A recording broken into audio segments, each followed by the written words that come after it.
You know, for me, the disciple Peter has always been very endearing.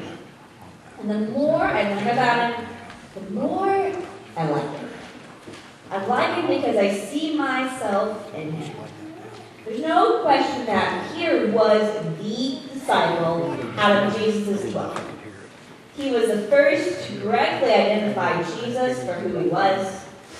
Jesus gave Peter a new name to signify a rebirth within himself and a reappointment to a new role.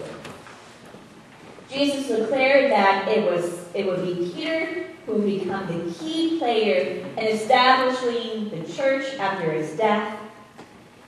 So Jesus expected a lot out of Peter, and he held Peter to a pretty high standard. The disciples are notorious for often missing the mark when it comes to what Jesus is trying to teach them and to prepare them for, and Peter is definitely no exception. For as many times as Peter got it right, he got it wrong probably twice as much. Before our scripture, Jesus asked his disciples who people think he is, and they talked about that during our children's moment. Some responded, Elijah, John the Baptist. But Peter, he gets it right by identifying Jesus as Messiah, the Son of the living God. And that's a big gold star for Peter. It's fantastic. Before Peter identifies Jesus correctly, there's much buildup in Matthew's gospel leading up to that point. Jesus taught and acted in ways that would help others identify who he really was. From the telling of parables to the performing of miracles and the acts of healing, Jesus wanted to point out to others his true identity. Still then, though many people still didn't get it. But Peter, he got it and was rewarded by Jesus. But not so fast, Peter. Just as soon as Peter got it, in the next breath, quite literally, Peter got it so very wrong. And that exchange played out in our scripture. A renewed encounter that Jesus has takes him closer and closer towards the cross and to the time when he will physically, permanently leave that earth, when his bodily form will disappear. So as Jesus comes closer to Jerusalem, he is always mindful of what will happen after. That's why he gathered a small group called disciples to be around him. That's why he poured his energy and soul into teaching them, because he knew very soon that the future of his teachings and movement would rest solely on them. And he needed to prepare his disciples for that time.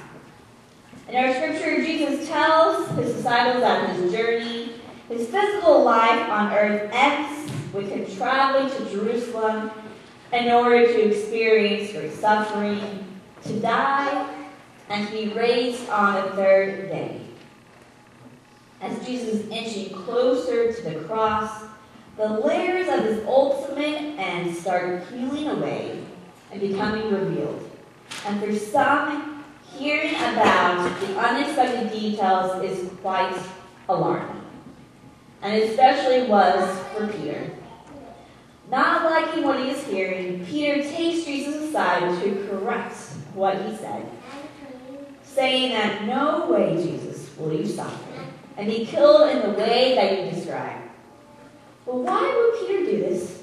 Why would he question Jesus? It's never good to question Jesus. In a way, I see Peter viewing himself as a protector of Jesus. Perhaps Peter is being a bit insecure and believes the reason Jesus said what he said was because Jesus didn't really believe the disciples, including Peter, were able to protect Jesus from harm. And that was Peter's way of saying, I've got your back, Jesus. That's not going to happen to you. Or maybe Peter was genuinely caught off guard about what Jesus said about his end, because like many others, like John the Baptist before, Many didn't expect Messiah and to come as a result of suffering and death on the Messiah's part. He, along with others, thought the Messiah would victoriously conquer his enemies with a sword and an army. But we know that is not how Jesus came into this earth and left the world. Make no mistake, Jesus was victorious. But instead of his victory coming in the form of a sword and an army, victory through Jesus came in the form of forgiveness and grace that was gifted and extended to all. As one would expect, Jesus does not respond to Peter's correction very kindly and reprimands Peter for being so very short-sighted. And the next thing that Jesus does is speak some of the most influential words that a Christian can hear when deciding to follow Christ day in and day out. And those words are these. If anyone wants to be a follower, nobody doesn't say believer, but a follower, then he must deny himself and take up their cross and follow. Those who want to save their life will lose it, and those who lose their life for my sake, for Jesus' sake, will find it. What good is it if you gain the whole world but lose your life? Now, that's deep. And is much deeper than we think on the surface level. As we continue our journey with Jesus towards the cross during this Lent season, we are reminded that Jesus has given us some commands, some imperatives in life and in faith to be a disciple of his. Today, Jesus urges us to follow him. But how? What does that look like? Well, it's not a giant game of Simon Says, where we mimic Jesus and what he did and said. A lot of the time when we think about what it means to follow God and Jesus, we think about that. Just doing and saying what Jesus did. But as our scripture points out, there's so much more to following Jesus. When Jesus describes what it means to be a follower of his, he doesn't simply say, follow me. Instead, he says that one needs to deny themselves and take up their cross and then follow him. So it seems that in order to follow Jesus, one needs to practice self-denial and sacrifice. For many Christians, they practice this during the season of Lent. Some deny themselves of pleasure, such as chocolate or a caffeinated beverage, for the sake of God. And for many, that practice is very meaningful for their Lenten experience. That's really not the kind of self-denial that Jesus is talking about in the scripture. Jesus is talking about real denial and sacrifice, and not just being uncomfortable.